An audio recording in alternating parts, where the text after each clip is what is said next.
আসসালামু আলাইকুম, সবাই কেমন আছেন? আশা করি আল্লাহর রহমতে সবাই ভালো আছেন। আমরা মোটেও ভালো নাই, কারণ আমার ভাতিজি বমি করতে করতে একদম অসুস্থ হয়ে পড়ছে। এটা হচ্ছে আমার ঈদের আগের দিনের ভিডিও, 6 তারিখের। আমার ভাতিজির জন্য আর কি আমরা এই কষ্ট করে গাড়ি পাল্টায় বাড়ি যাচ্ছি। ওর জন্ম যদিও ঢাকা, তারপরেও কেন জানি গাড়িতে উঠলেই বমি করে।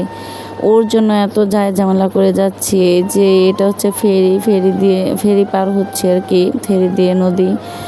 এখন এই যে আবার সিএনজিতে উঠলাম, সিএনজিতে উঠে বাড়ি পর্যন্ত যাব। এই সিএনজি দিয়ে একদম বাড়ি পর্যন্ত চলে যাব।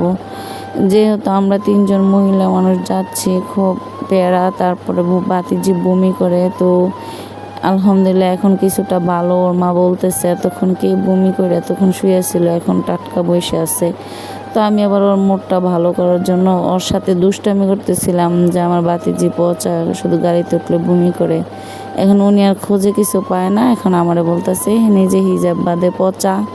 তো যাই হোক, আসলে আমার হিজাবটা আজকে পচাই বাঁধা হয়েছে। আমি আবার দেখলাম যে ঠিকই বলছে। আসলে তাড়াহুড়া করে বৃষ্টি, ঈদের আগের দিন সবাই হয়তো জানেন, থেমে থেমে বৃষ্টি হচ্ছিল ঢাকাতে।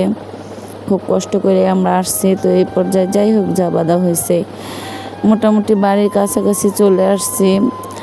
আর এই যে একটা ঘর, এটা আপনারা আমার একটা ভিডিওতে দেখছেন। মূলত আমার এই ঘরটা হচ্ছে আমার মায়ের হাঁস মুরগির ঘর। আর আমরা ফেরিঘাট থেকে আসার সময় কিছু লিচু নিয়ে আসছিলাম, খুবই টাটকা ছিল। আস্তে আস্তে এটুকু জায়গায় দেখেন কি অবস্থা হয়ে গেছে। আর লিচু কিনলে কেউ কখনো না গুনে কিনবেন না। এখানে 20টা লিচুই কম দিছে, এত দামের লিচু।